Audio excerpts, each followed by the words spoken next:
I'll be straight with you. If your resume still defines you by a job title, you're already behind. The companies that will survive the AI revolution and the next decade will not be able to look for people who fill roles anymore. Instead, they will be, or already are, looking for people who can think, adapt, and solve problems across traditional work boundaries. Your career narrative must change now, right now. Because the truth is, an astute organization can no longer evaluate you on what you were hired to do. They will start evaluating you on how quickly you can learn, shift, and contribute to whatever the next project demands. This is what companies themselves have to do, pivoting from producers of a product or service to a solver of whatever the customer needs, dynamically rather than systematically. This is an opportunity for you to reframe how you're seen before someone else defines your value for you. Welcome to CoolTimeLife. I'm Steve Prentice. I'm glad you're here.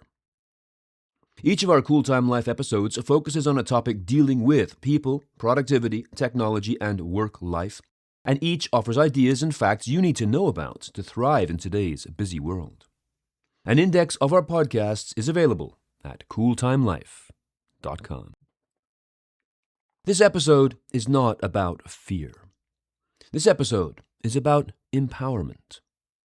Career self-determination has always been a primary passion of mine, and with each passing year, the need for each of us to cast off our reliance on our employer in the interest of having complete control and vision over our careers grows even more.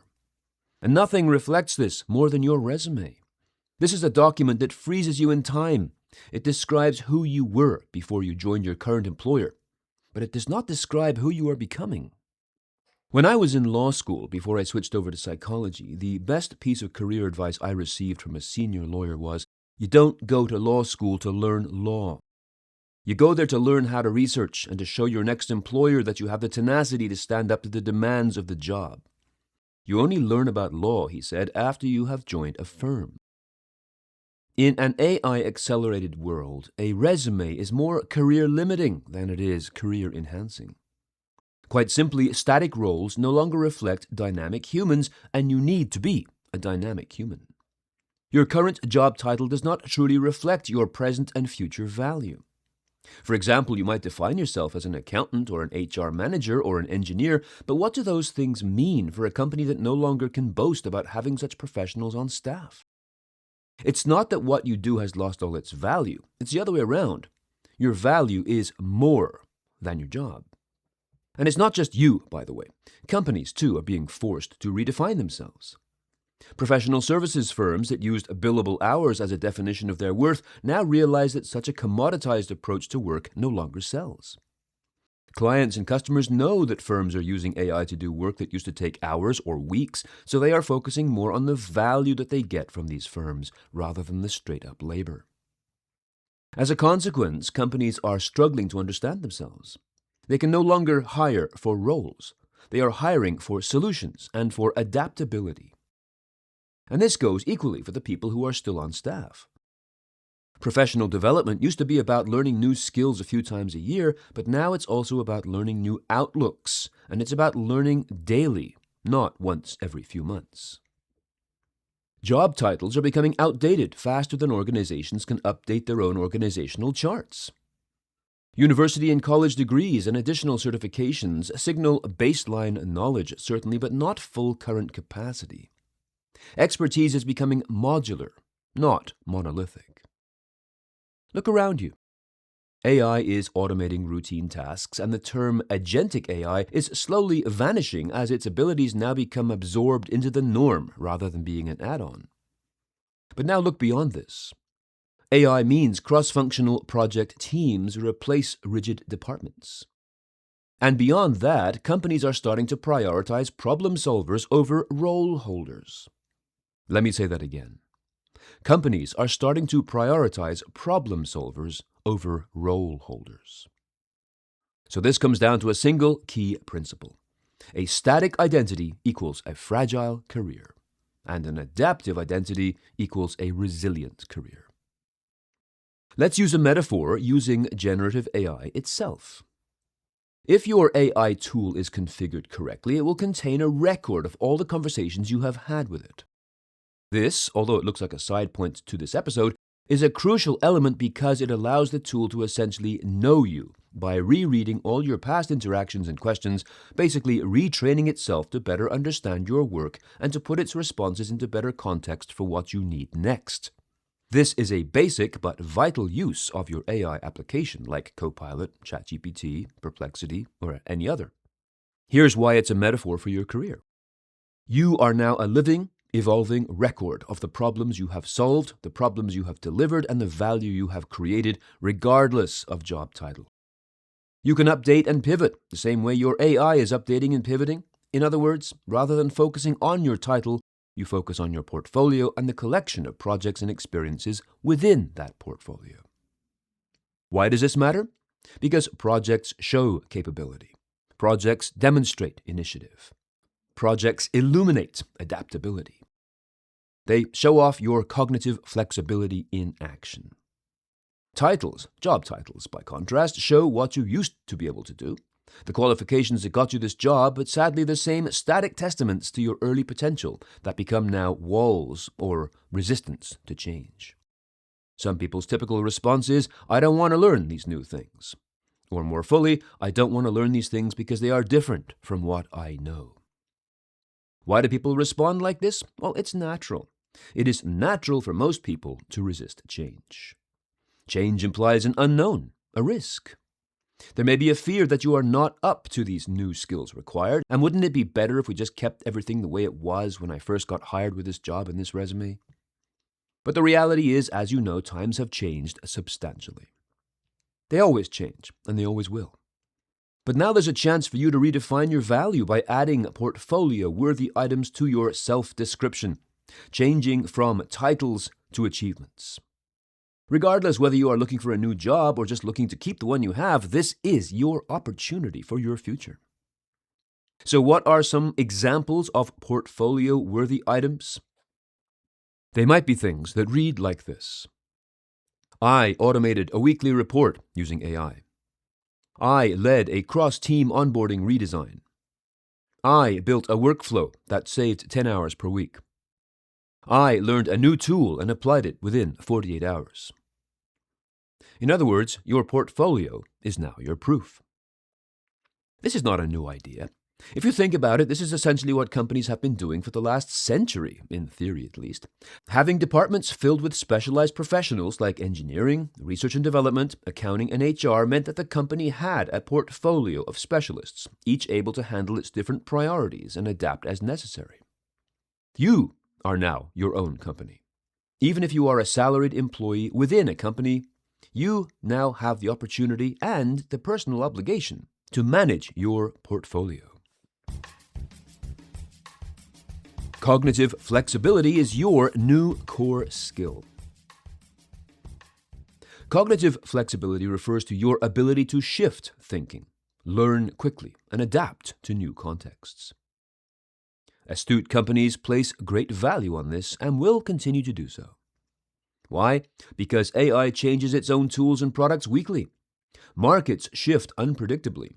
Teams form and dissolve around projects, and leaders need people who can pivot without panic.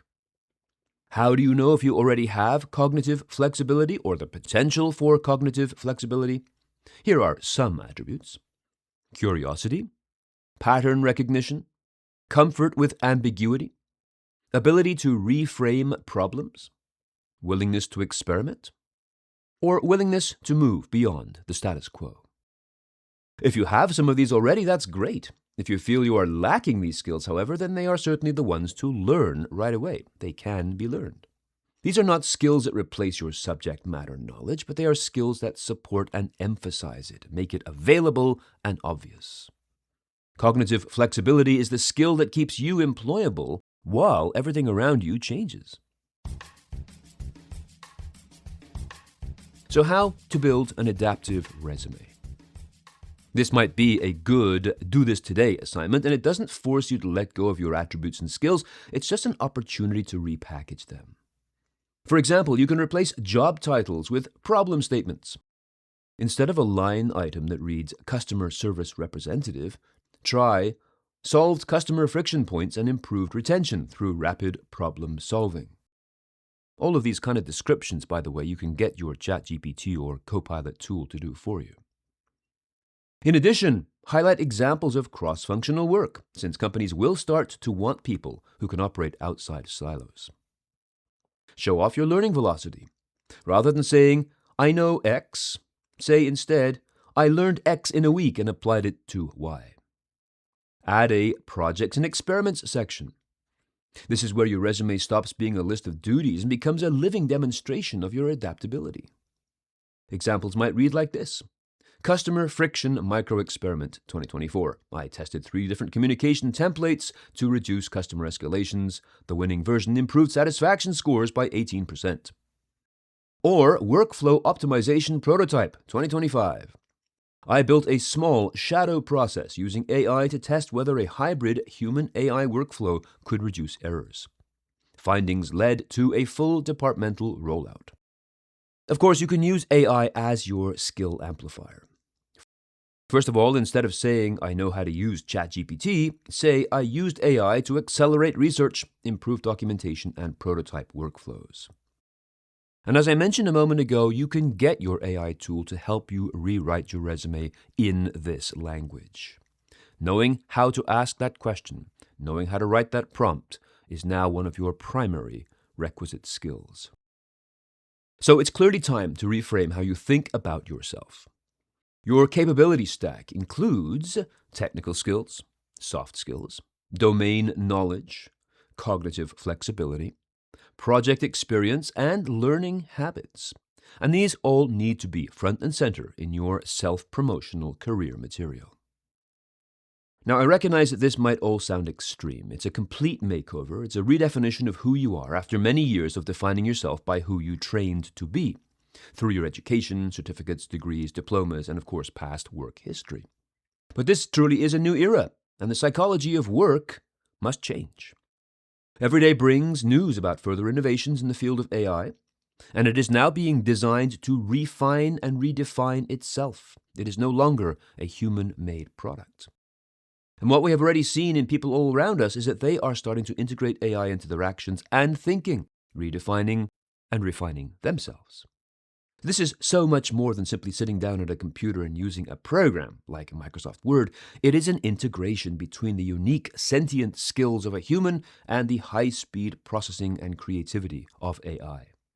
And this is a good thing. So to end off, let's look at the most common fears people have.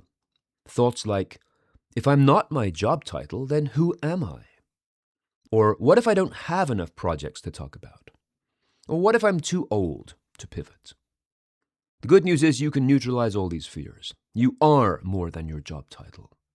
Above and beyond the actual title of your job and your academic certifications is a demonstration of your capability to learn, to work toward deadlines, and to understand situations. Titles still say a great deal about your potential. They're not useless.